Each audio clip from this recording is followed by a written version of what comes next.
Hey everybody, it's an early edition of Unbreakable Friday, TGIF, November the 3rd. And today we're talking Eagles. Eagles and stinking Dallas Cowboys. Big game this weekend. Going to talk Eagles. I'm going to give you my NFL pick. I won't be on tomorrow. Going to the 76ers game, which is a 1 o'clock matinee versus the Phoenix Suns. And So I'll be back probably Monday, maybe surprise on Sunday. We'll see. Um, but definitely on Monday. So anyway, want to talk Eagles today. All geared up Eagles. Uh, it's Dallas week. It is the biggest week of the year. Some people say, I'm not so revved up about this Cowboy rivalry anymore. Eagles are much better than the Cowboys. I don't know about that. I think the Cowboys are a really good team. I don't sense the intensity as there was in the past, although I think Eagles fans still hate the Cowboys with a passion. You know what I think it is? I think there's not enough villains anymore. Remember, back in the past, there was Buddy Ryan who detested the Cowboys. Ah, there was Tom Landry and Jimmy Johnson and Michael Irvin and Zeke Elliott and all those Troy Aikman, all those stupid, dumb Cowboys, stupid and dumb. And we hated them because they were quote unquote America's team. Yeah, right. Uh, and they just were always arrogant and full of themselves. Jerry Jones, Jerry Jones, Jerry Jones. With his plastic face. Uh, you know, I don't like the guy. I don't hate anyone, but I don't like him. Uh, why is it? It used to be fun to see Jerry Jones up in his little booth there with his dopey son next to him and all the family around him. When they were losing, he would be all his face would be like melting, and he would be all pouty and all disgusted and standing up and walking around and all that. Nowadays, I don't know, maybe these networks have made a deal with Jerry Jones. They sold their soul to the devil because it seems like they only show him when the Cowboys are winning. Then he's all happy and high fiving his family and whoever else he has in the booth, like Chris Christie. Hello there, bud. But Jerry Jones, I just don't like him. He's just everything that we hate about the Cowboys. Arrogant, smug. Uh, I just can't stand the guy. I'm sorry. Maybe he's a nice guy. I don't know. Uh, if he gave me $100,000 and say, "Here, Greg," uh, I would like him. But I just don't. Just don't care. Anyway, so this game is going to be a good game because number one, Eagles are playing at home, and they played Dallas in before Christmas, and it's going to be a tough game because the Eagles have a lot of tough games coming up after Dallas, and they're going to be on the road. And I don't think it's going to. They never play well in Dallas. I don't know what it is, but I think it's going to be a tough game down there. So I think the Eagles win on Sunday. It's not going to be easy, but I think they do win.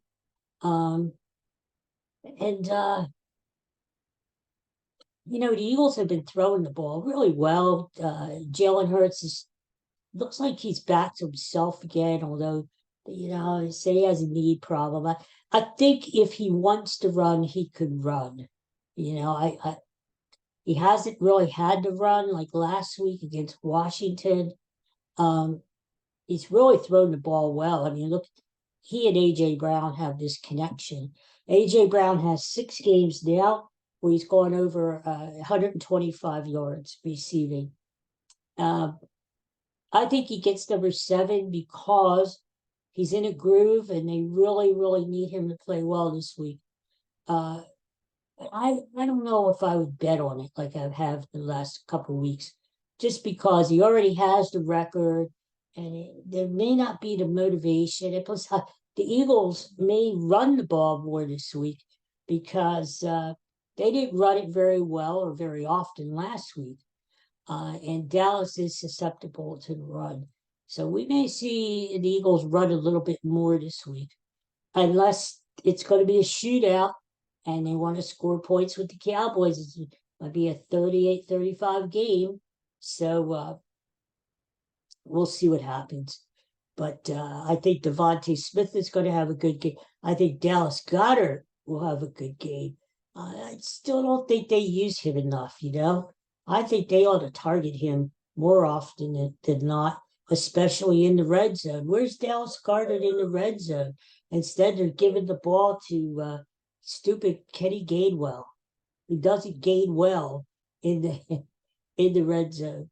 So I think they should use Dallas Goedert a lot more than they have. Um, Turnovers, that's going to be the key, like in every game. Eagles limit their turnovers and cause Dallas to turn the ball over, especially Zeke, or I'm sorry, Dak. What stupid names? Dak, Zeke, especially Dak. Oh, he wants a treat. Oh, Jesus. All right, here you go. Especially Dak throwing interceptions. Now, he's not thrown as many interceptions this year as he did last year, you know, but Eagles need to get pressure on Dak, make him roll out of the pocket, make him throw the ball on the run, and he may be susceptible to interceptions. Now, I will say Dallas, CeeDee Lamb is playing great too. And I think he's going to have a decent game against our secondary. Let's see what happens. But if the Eagles can force a turnover or two and play with a shorter field, great, great. Here you go, big guy. Okay. I mean, turnovers is going to be the key, you know? If the Eagles fumble the ball, throw stupid interceptions, Dallas is going to take advantage of it. And they're going to win the games. The Eagles have to really take care of the ball this week. I think we have the advantages on special teams. I just like the Eagles this week. It's going to be cold later in the game, but the weather's supposed to be pretty nice on Sunday. Sunny, mid-60s when the game starts at 4:25. So there's really no advantage there. I just think, you know, the crowd has to come pumped up, be passionate, like the crowds were in the past against Dallas. I mean, this is Dallas. This is Dallas. You can't get pumped up for this game. Go home and go to bed. Jesus, you know, the crowd has to go in there and go crazy. It's Dallas. It's the stinking Cowboys. And you got to go in and have passion and will this Eagle team to win.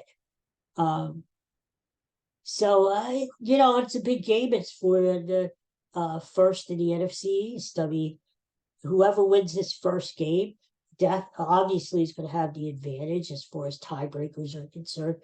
You know, and I mean, the thing is, we want to get that bye. We want to get the overall best record in the NFC so we could get the bye come playoff time.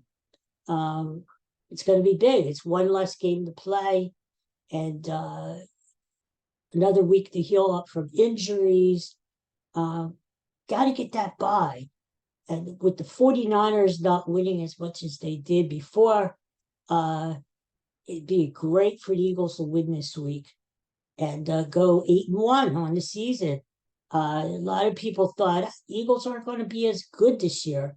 They're not going to win 13 games like they did again. Well, you never know. You know, the Eagles winning Sunday or would be 8-1.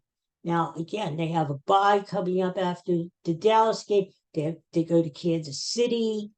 They have San Francisco at home. who is out for revenge. We know that. You go to Dallas, then they go to Seattle. Not easy, not easy schedule.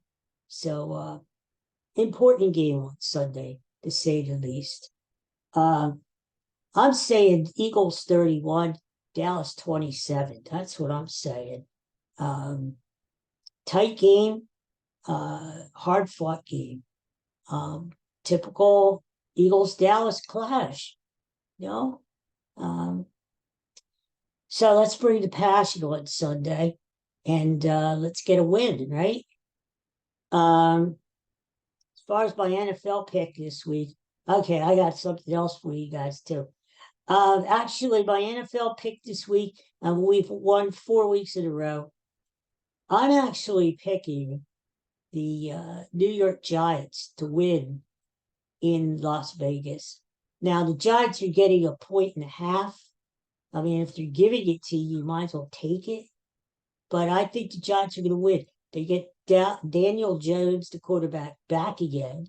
Okay, another one. Okay. Good thing this daddy is a generous, good dad.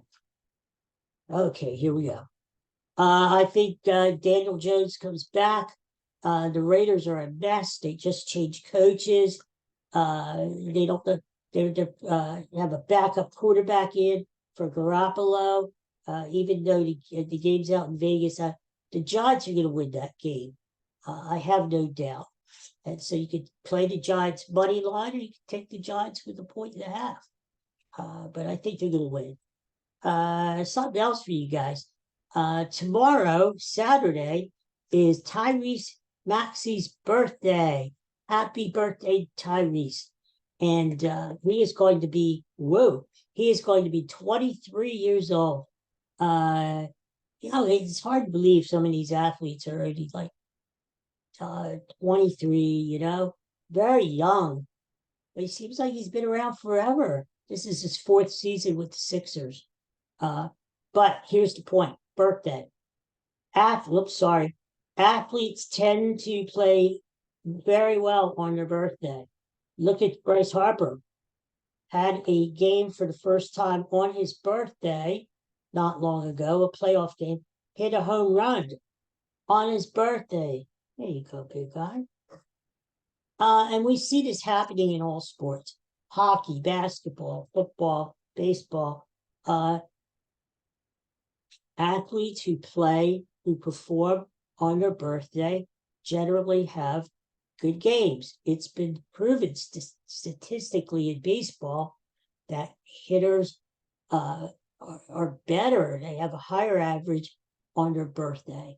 So I'm saying if you want to early pick this weekend, take Tyrese Maxey over his points and his threes tomorrow at 1:00 versus the Suns. Now, I don't know what line that is. I know last night his line was something like 26.5. He didn't make it. He was only, I think, 18 or 19 points. So it may be a little lower tomorrow, but I would definitely take it. I think Max is going to have a big game tomorrow for his birthday. And he's going to know that we're in the stands there watching the Sixers play. So I hope you guys have a great weekend. Have fun. Go Sixers. Go Eagles on Sunday. Flyers play tonight in Buffalo. Go Flyers. And don't forget the Phillies. Free agency has begun. As of 9:00 yesterday morning, Rhys Hoskins, Aaron Nola, Craig Kimbrell, he's not coming back. They're all free agents now. So let's see what happens. I hope the Phillies bring back Aaron Nola. I think they can really use him for the rotation.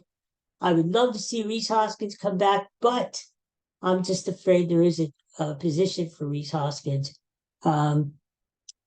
Looks like Bryce Harper is going to be the everyday third baseman in 2024. So I don't know. I could see Rhys going to the Giants or the Pirates. I think they both need first baseman. So he's kind of limited because really that's all he could play other than first base and DH.